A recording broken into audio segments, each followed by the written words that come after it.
Hello guys, welcome back to the channel. Today I'm going to be showing you how I make my cinematic shorts from start to finish. I'm going to be working with my friend Eric on a clothing brand, and the goal here is to create something that entices the viewer, you know, something with just a bit of pizzazz. For those of you who have been wondering, where do I start? What kind of camera do you use? How do I make it look so cinematic? Well, stick around and you just might learn something useful.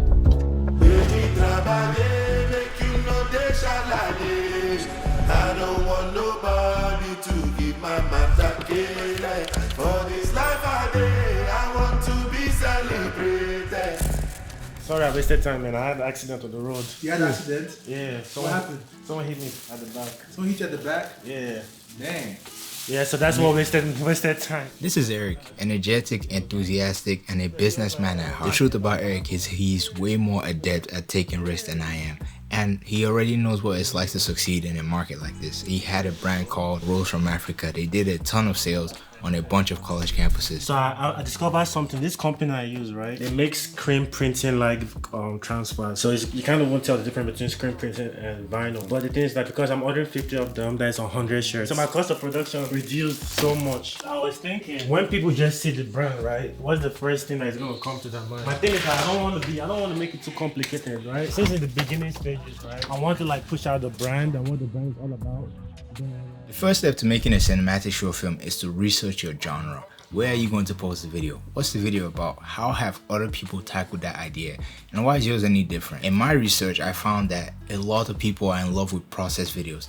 There's just something about watching a product go from start to finish that the audience can't get enough of. And that's the direction that we're going with today. So when I'm making my storyboard, I like to come out to the location where I'm going to be shooting and taking pictures of the scene itself. I take that picture, I put it in Lightroom, and then I edit it to look exactly how I want it to look on video. So that way when I actually come to shoot the scene, I don't have to start planning where I'm going to stand, where the light is going to be. That's really the purpose of the storyboard. It really streamlines the whole process so I can focus on just capturing and working with the talent in front of the camera.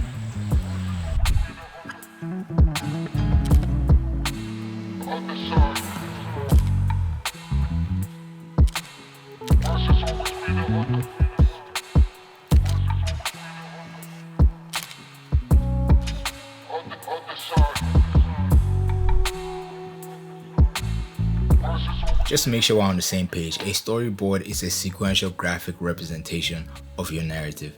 Basically, that's just a bunch of pictures that tell your story. This really helps to minimize the amount of time you spend when you go out to shoot. I did this a while back on my short film, Poems About Love, and the results were fantastic. The storyboard is a collection of snapshots that help you organize the story. These snapshots come together to form a sequence, and the sequences dictate the flow of your video. Here's a cool example of a side-by-side storyboard and the complete film. You can see how closely each of these shots follow the original concept in terms of composition, lighting, and color.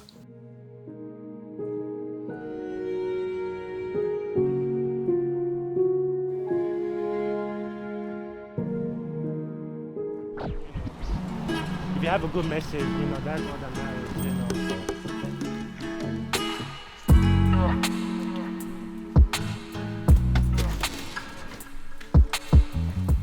First thing I have to do is tell the story, right? So the story is somebody heat pressing something, and it's just showing the process of how we go from the raw product to the shirts, right? These are shots that we can get. So you're turning up the temperature, right? Another shot we'll get is like you laying it down in one smooth motion. We might probably do like, not really you laying it down, but we'll probably do like I'm just brainstorming this, a fake shot where the camera is here. So we could probably do it on the ground here. Okay. And you look and you lay it on top of the camera. Then once you do that, right, switch to a different shot, very detailed shot, close up, where you aim, put this in, you take this stuff and push it down. And for that, the final ingredient is the edit, the sound, the music, all those tasty little nuggets that really tie the whole thing together. The way the video is chopped up also depends on the genre. Videos for YouTube and TikTok can't be chopped up in the same way because the setup times are vastly different. And when I say setup time, I mean the time that your audience gives you to establish your story. TikTok is very fast paced, so you have to come out the gate punching. YouTube viewers, on the other hand, give you time to settle down. They actually encourage the waiting. I mean, most of them, but most of the time they encourage the intentionality behind it. So when I put out content like this, I usually tweak the edit in both cases to fit the audience I'm aiming. I'll show you what I mean though.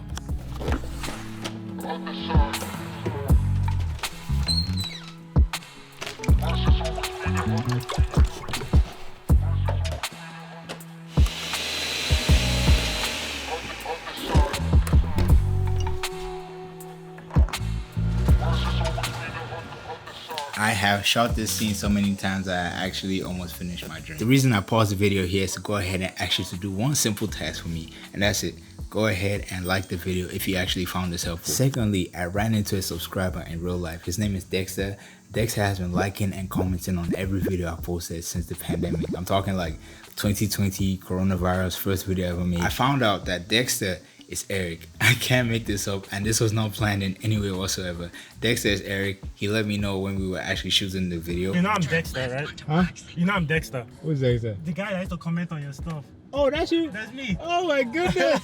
Yeah, that was me, bro. That's me, bro. Like, I've been commenting on your stuff from day one, bro. Wow. Like, This is Dexter. yeah. What? The video is done, by the way. The video is coming up next. The ad that I shot for Eric, so stick around for that. And yeah, cheers.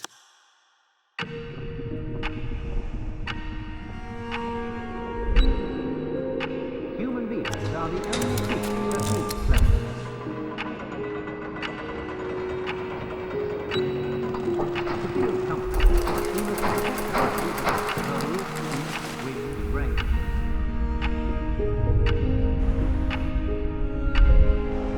Look how carefully mother dresses her babies to be warm.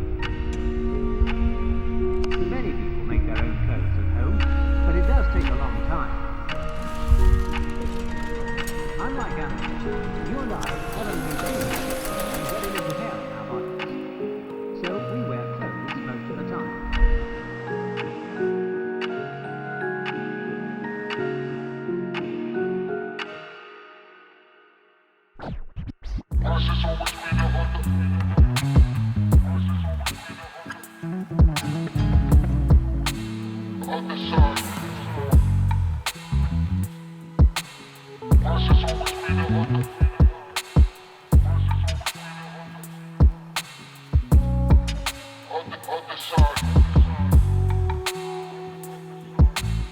Always